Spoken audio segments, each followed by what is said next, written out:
Stoic quote: "If you are distressed by anything external, the pain is not due to the thing itself, but to your estimate of it. And this you have the power to revoke at any moment." Warriors should suffer their pain silently. Never let the future disturb you.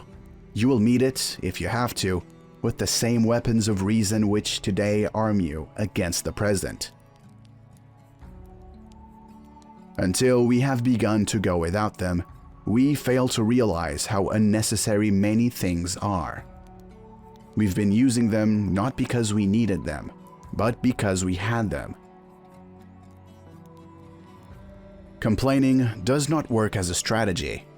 We all have finite time and energy.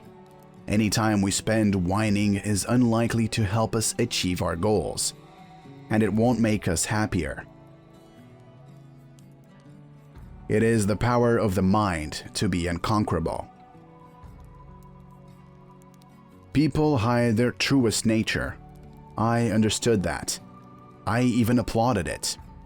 What sort of world would it be if people bled all over the sidewalks, if they wept under trees, smacked whomever they despised, kissed strangers, revealed themselves?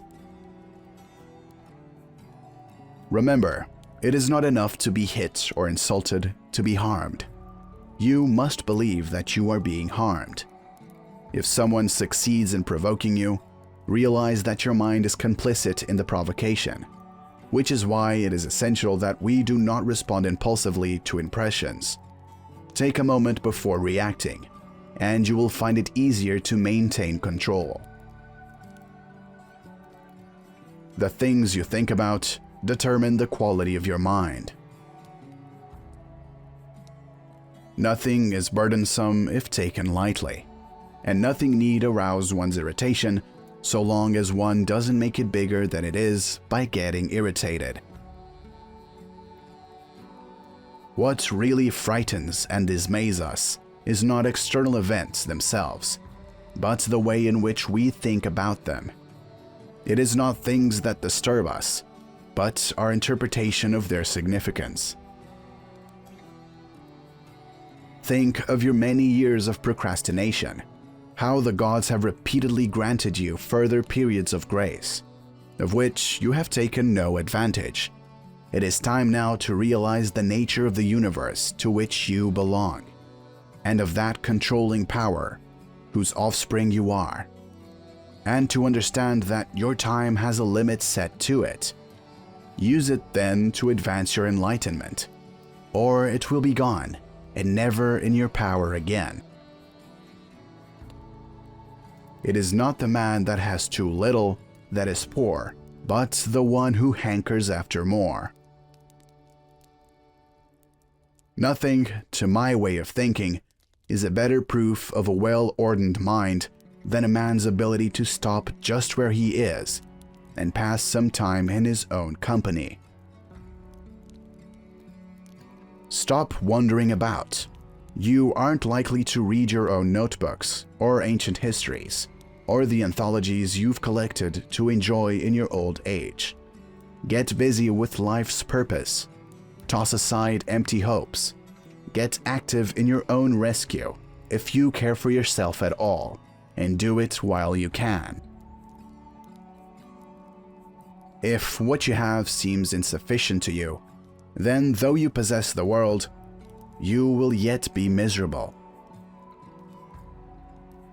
You need to avoid certain things in your train of thought.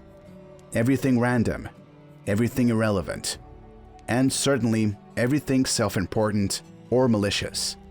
You need to get used to winnowing your thoughts, so that if someone says, "What are you thinking about?" you can respond at once that you are thinking this or thinking that. Today, I escaped anxiety. Or no, I discarded it because it was within me, in my own perceptions, not outside. Remember that all we have is on loan from fortune. which can reclaim it without our permission, indeed without even advance notice. Thus, we should love all our dear ones, but always with the thought that we have no promise that we may keep them forever. Nay, no promise even that we may keep them for long. It is more necessary to the soul to be cured than the body, for it is better to die than to live badly. In your actions, don't procrastinate. In your conversations, don't confuse.